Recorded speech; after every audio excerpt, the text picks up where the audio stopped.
Hello everyone, and welcome to my channel.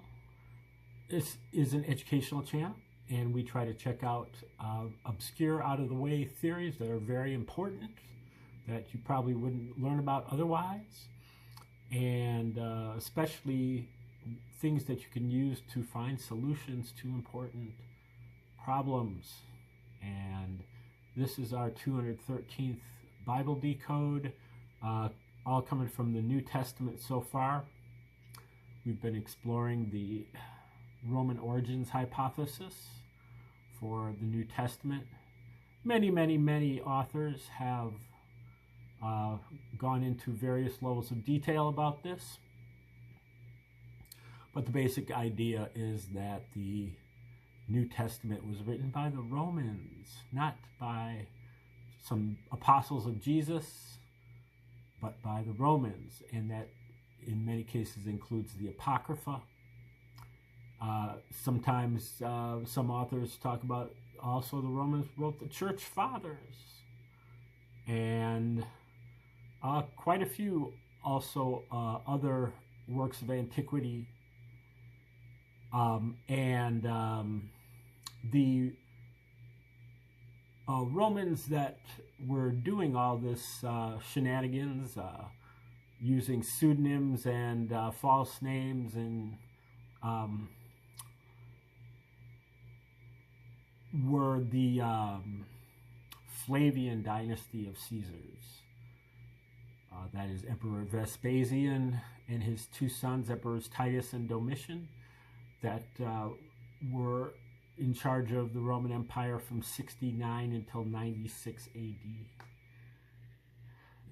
The theory goes that they wrote the stories of the Gospels and then backdated the story by 40 years, set it in the late 20s, early 30s AD. Then they also wrote at the same time a history of the war between the Romans and the Jews from 66 to 73 AD in 7 volumes, and that is called Jewish War, or War of the Jews, by under the name of Josephus. We can glean a lot about Josephus's life from his own autobiography, but other than that, maybe not. And so whether Josephus is a real person or not, I have grave doubts. I think he might have been a team of people, and at the very least a family of people. And if you take a look at Jewish War by Josephus and the New Testament, you will see unmistakable parallels between the two that go way beyond the realm of coincidence. Michael Menescot's, in his new book called Christianity's Origin as a Flavian Secrecy Cult, located over 250 parallels just in the book of Luke between the two works. And he goes over them one at a time. And I've gone over all that on this channel on previous videos, about over 100 of them in this Bible Decode series. Also, even more devastating is when Menescot's graphed all of the parallels on a chart, using the book of Luke on the vertical axis and War of the Jews on the horizontal axis. He created 5 near-perfect letters in Latin, APTVS, Latin being the language of the Roman Caesars. The Romans wrote the book of Luke, and then they put their initials on it.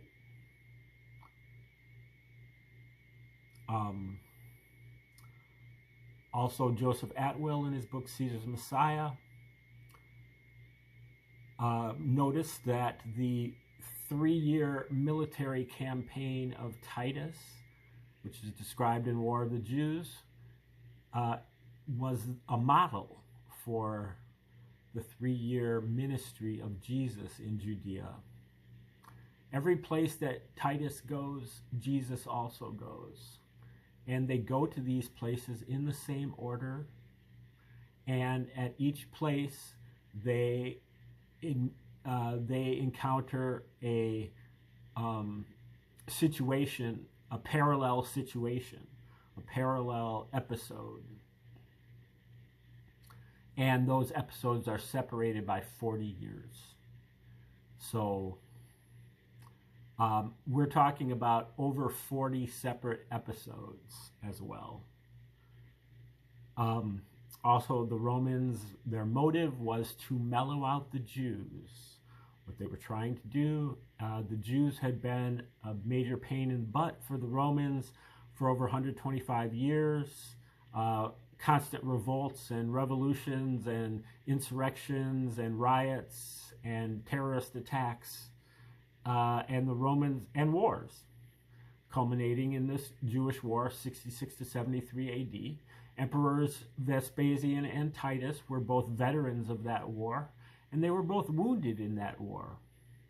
They wanted to mellow out the Jews, especially they knew that the Jews had this these prophecies for a Messiah. And they were waiting for a military Messiah that was going to come and help the Jews overthrow the Romans. And several self-proclaimed messiahs were involved in kicking out the Herod puppet kings of Rome from Jerusalem in 66 AD that started this war in the first place. And so Vespasian and Titus and others, Team Josephus, you might call them, they decided to concoct a story about a Jewish Messiah who was a Prince of Peace and who believed in rendering unto Caesar what is Caesar's, walking an extra mile with the Roman soldiers' pack, turning the other cheek to oppression. And the Romans also had the MO. This was child's play for the Romans. Even though some of the parallels in the book of Luke and War of the Jews are incredibly detailed and intricate, that there's no way they could possibly, even just one of them, that one of them could be a coincidence, much less 250 of them. Now, I'm not saying that all 250 of them are intricate and detailed and put a lot of thought and effort into, but many of them are. And the rest of them are just kind of there to fill out the pattern. But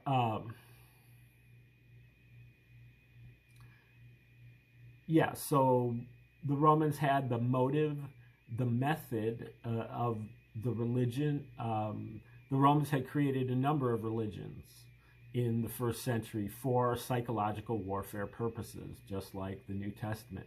That includes all the Talmud, the rabbinical Judaism. That they targeted that to the Pharisees, whereas they targeted Christianity toward the Zealots. And the Romans also had the means and the opportunity, and they were really the only people who had the means and opportunity, given that they had a monopoly on censorship, on publishing, and on distribution within the empire. Nobody was writing anything without the approval of Caesar, or at least not writing and getting it, put out there.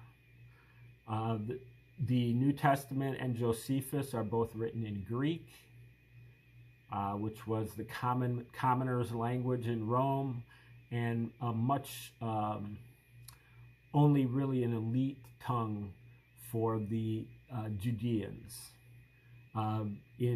Jesus and his apostles would have been speaking in Aramaic and writing in Aramaic if they knew how to write, which they didn't.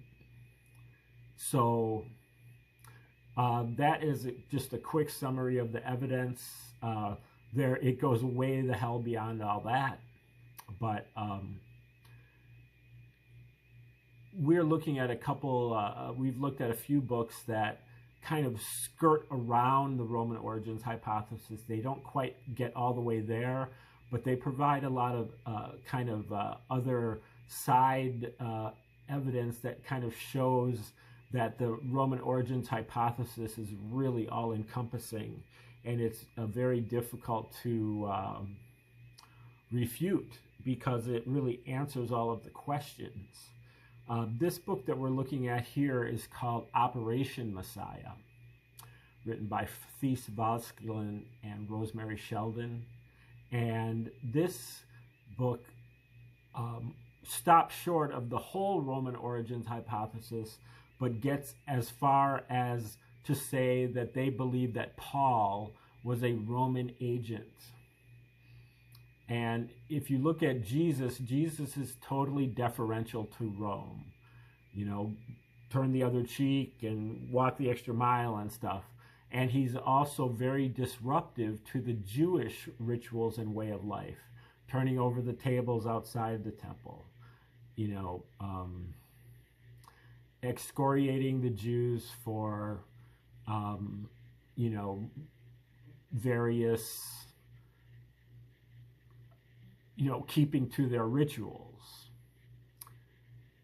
And Paul is even more so, even more pro-Roman and more anti-Jew. And so they focused on Paul, but many of the things that they talk about could be applied to Jesus as well, but they don't do that. They fall short, probably not even suspecting the Roman origins hypothesis, that the Romans wrote the whole thing, and consequently all the you know, corroborating evidence for Christianity is erased because all of it is Roman. And we're going to start right here. I think we're in chapter 4.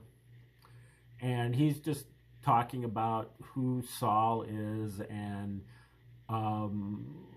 you know, kind of evaluating his position at various times in his life. We should note that Saul harassed only Jewish believers, but no Gentiles. Attacks on Gentiles by the Jews or attempting to haul them before a panel of synagogue officials would have brought reprisals from the civil authorities.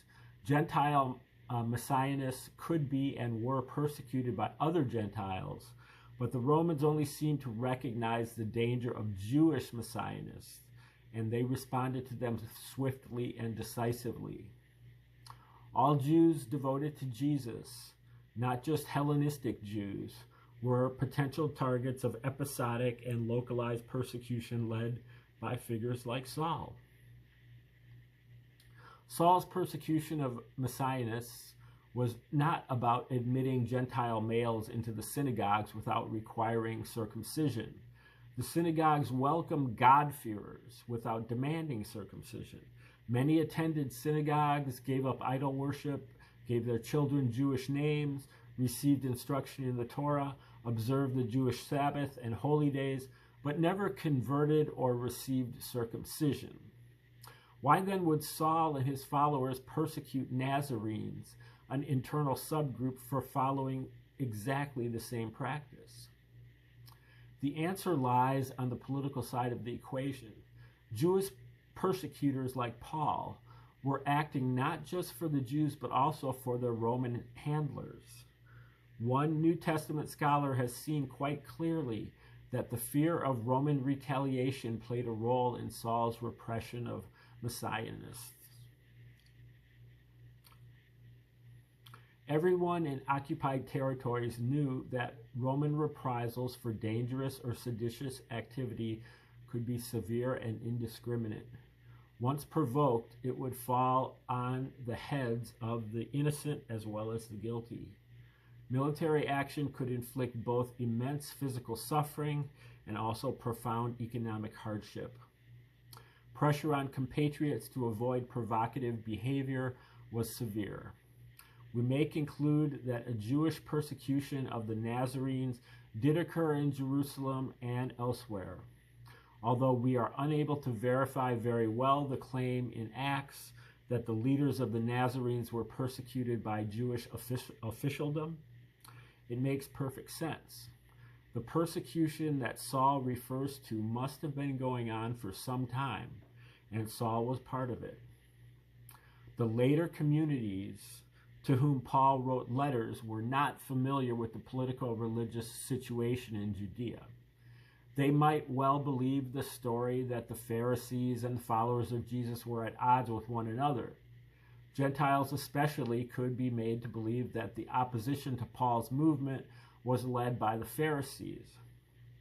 This explanation was first advanced by Paul himself in his letters. In these, he did not even reveal that he was born in Tarsus.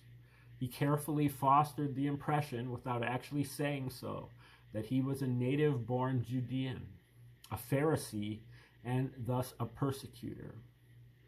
This story was afterwards incorporated into Acts.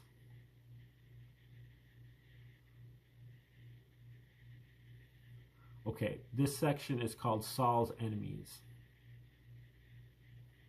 We must identify clearly the group we think opposed Saul.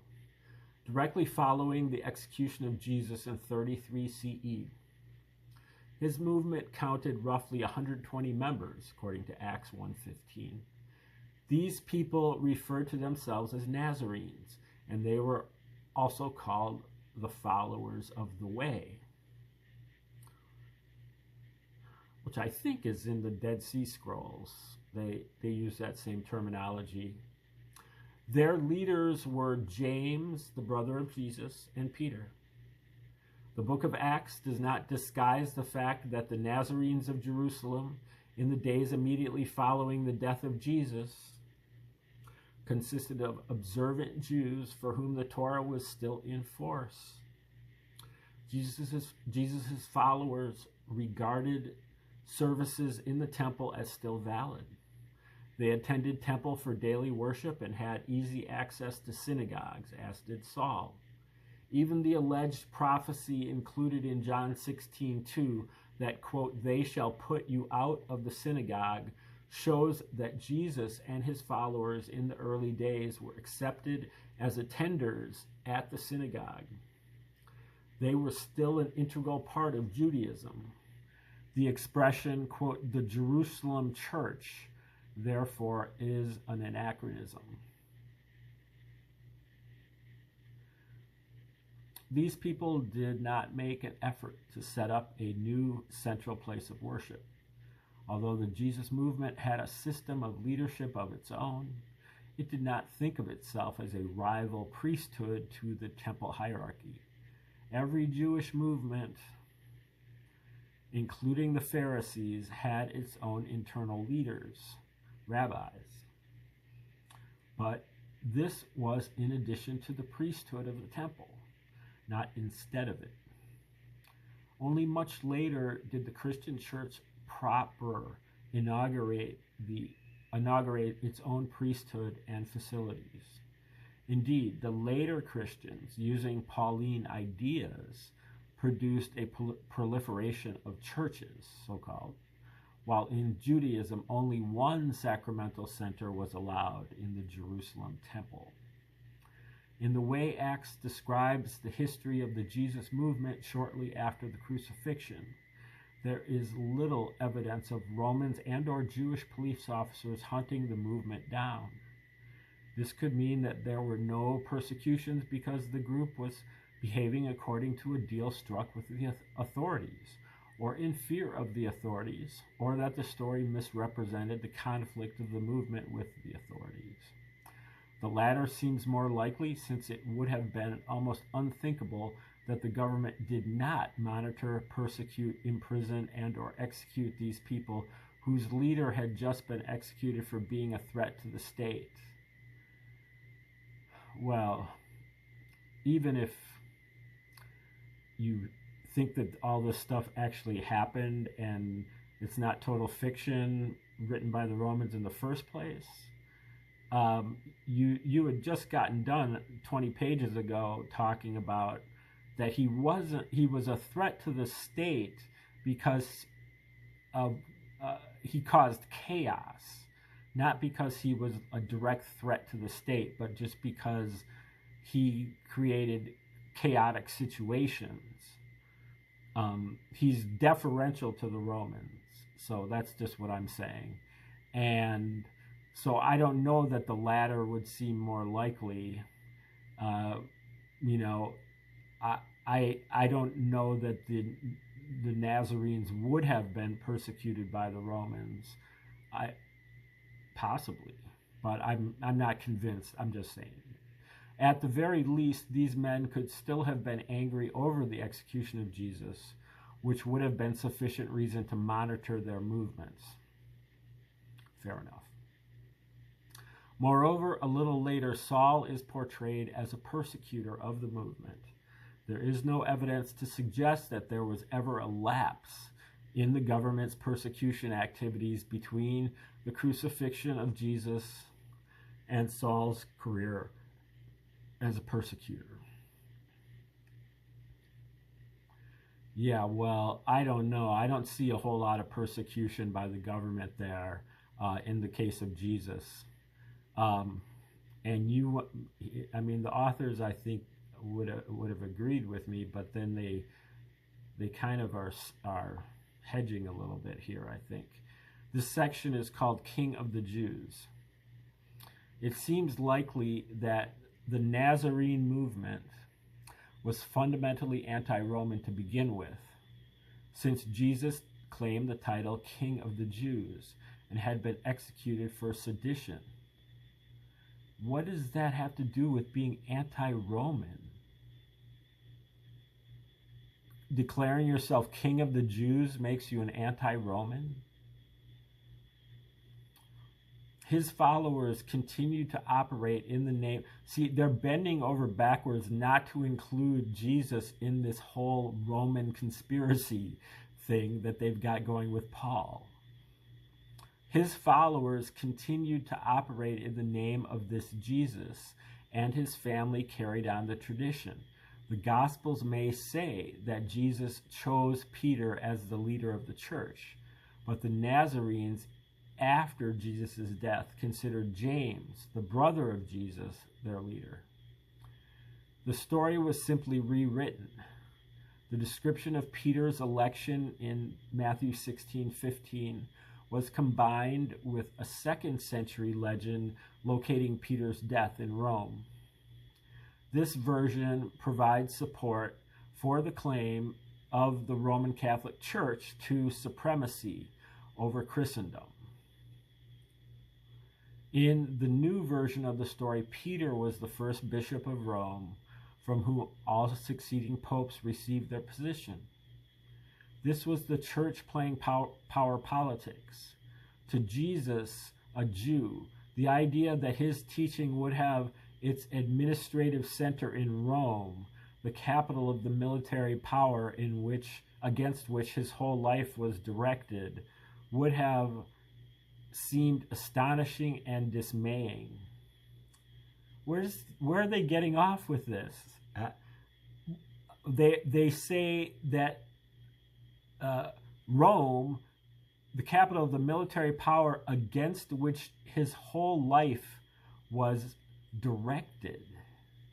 Well, then why is he saying turn the other cheek then?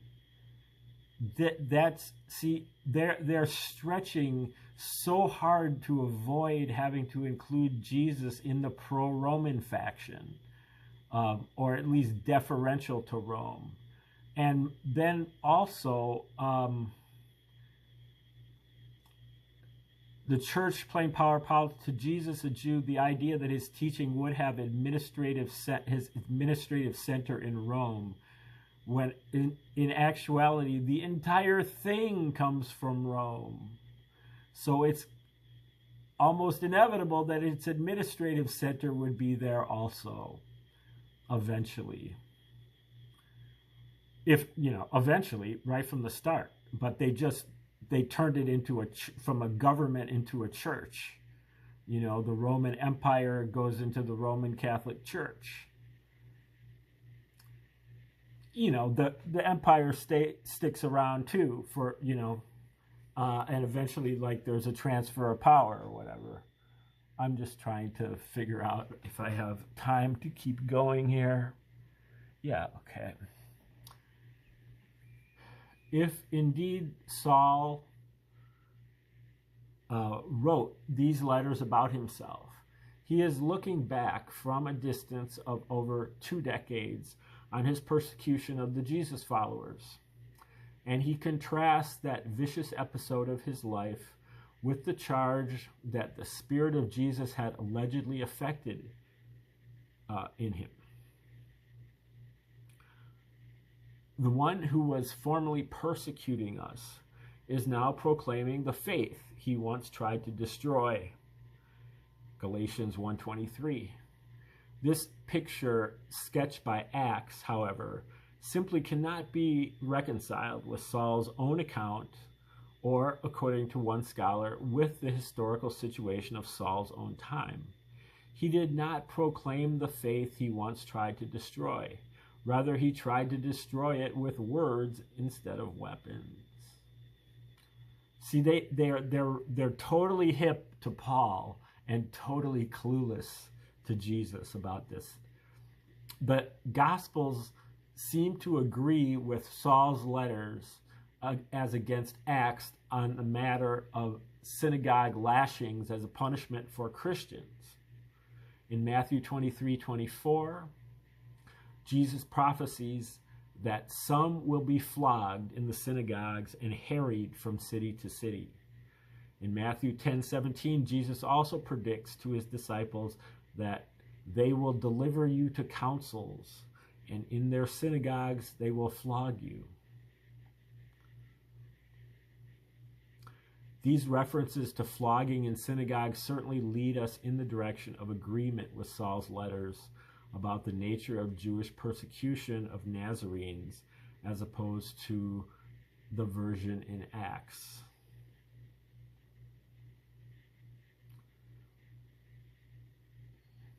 Okay, this section is called How the Story Got Changed.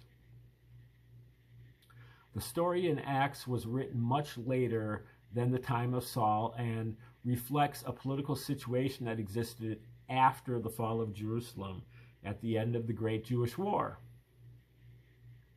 which is really when all of this is occurring. All of this is being written. With the destruction of the temple in 70 CE, the tension between two Jewish groups, one group intent on preserving the past intact and the other intent on incorporating Jesus into a new faith tradition, grew bitter.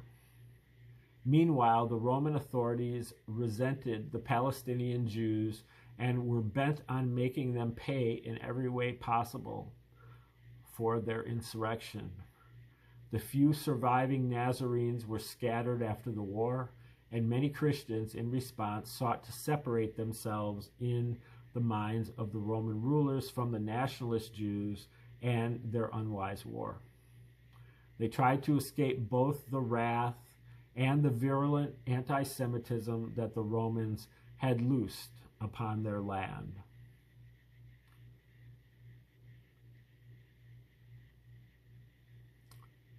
Sounds like a tough task.